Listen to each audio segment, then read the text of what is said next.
अचानक से ये गौरा और सरला इतने बड़े आदमी कैसे हो गए? पापा को बताना पड़ेगा।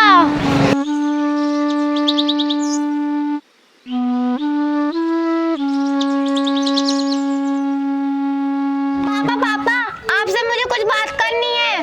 अरे क्या बात बतानी है बेटा? अरे पापा, जो हमारे पास में सरला और गौरा रहते थे ना, उन्होंने गांव का सबसे बड़ा मकान खरीद लिया है। अरे उनके पास अचानक से इतने पैसे कहाँ से आए? वो सब तो पापा मुझे भी पता नहीं, पर मैंने सुना है पापा वो गौरा पास वाले गांव खेरी खता में गई थी। मुझे तो लगता है पापा उस सरपंच ने ना गौरा को बहुत सारा पैसा दिया होगा। हाँ बेटा, तुमने सही कहा। अचानक से घर खरीदना और इतने सारे पैसे आ जाना, मुझे तो लगता है सरपंच ने उनको खूब सारे पैसे दिए हैं। चलो हम भी चल के उनसे पैसे लेकर आते हैं। चलो पापा। चलो पापा पापा जल्दी चलो। चली तो रहा हूँ। रुको बेटा, रुको रुको बेटा, मेरे हाथ में बहुत भारी मटकी है, इसे मेरे घर पर रखवा दो।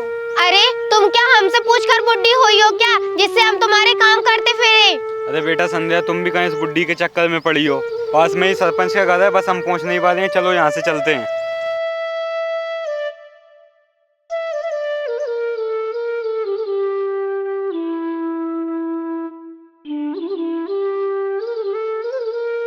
नमस्ते।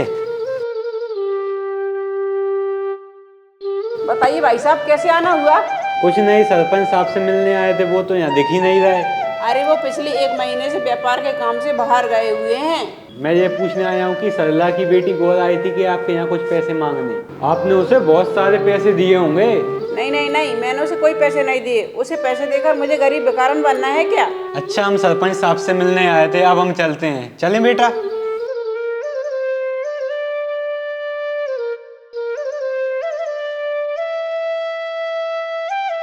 सरपंच साहब ने गौरा और उसकी माँ को कुछ दिया तो है नहीं, फिर ये दोनों माँ बेटी इतनी अमीर कैसे हो गई? जरूर कोई बात है, जभी तो ये लोग हमसे कुछ छुपा रहे हैं। ये बात तो तुम सही कह रही हो, कुछ तो गड़बड़ है, पता लगाना पड़ेगा। चलते चलते मैं बहुत थक गई हूँ और मुझे प्यास भी बहुत लगी है। अरे तो सरपंच के यहाँ पानी पीते नहीं बनी क्या तेरे से? अरे वो सब छोड़िए पापा, आसपास पानी पीने की जगह देखिए जिससे हम हमारी प्यास बुझा सके। वो देखो वहाँ पर एक झोपड़ी है, शायद हमें वहाँ पीने के लिए पानी मिल जाए। चलो।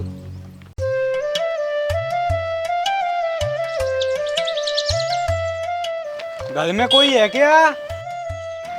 अरे ये तो वही दादी हैं। मेरी बेटी को बहुत तेज प्यास लगी है, क्या हमको पीने के लिए पानी मिल सकता है? हाँ क्यों नहीं बेटा, जरूर।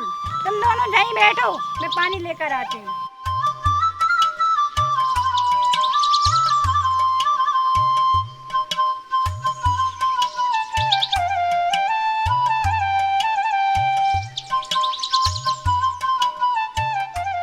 अरे दादी, हमने तो आपकी मदद करने से मना कर दिया था, फिर आप हमारी मदद क्यों कर रही हो? अरे बेटा, वो तुम्हारे करम है और जी मेरे करम है। अरे बेटा ये सब छोड़ो, इस गांव में तुम पहली बार दिख रहे हो, किसके घर आए हो?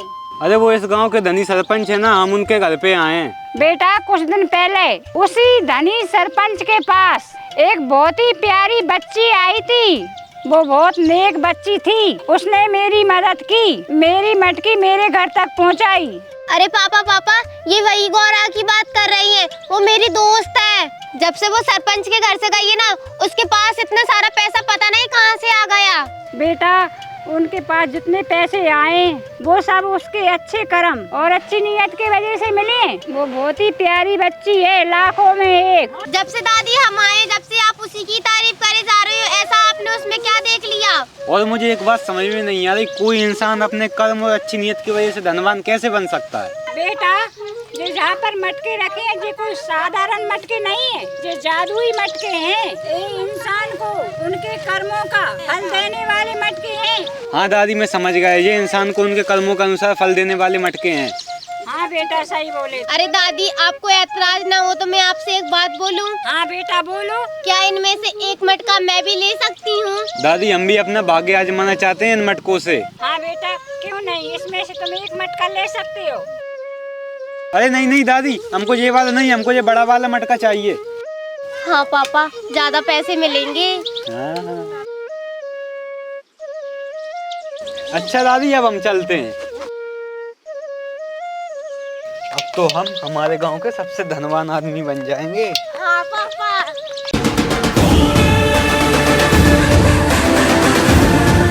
पापा अब देखना, उस गौरा से भी बड़े आदमी बन जाएंगे हम। हाँ,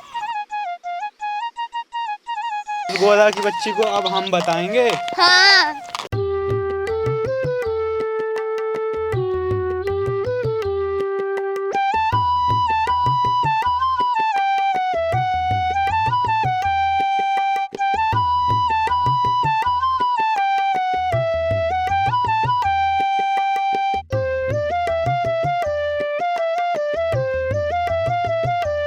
चलो पापा, इस मटकी के अंदर से हम भी सामान निकालते हैं।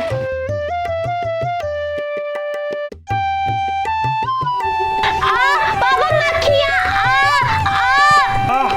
इतनी सारी मक्खियाँ, ये क्या हुआ?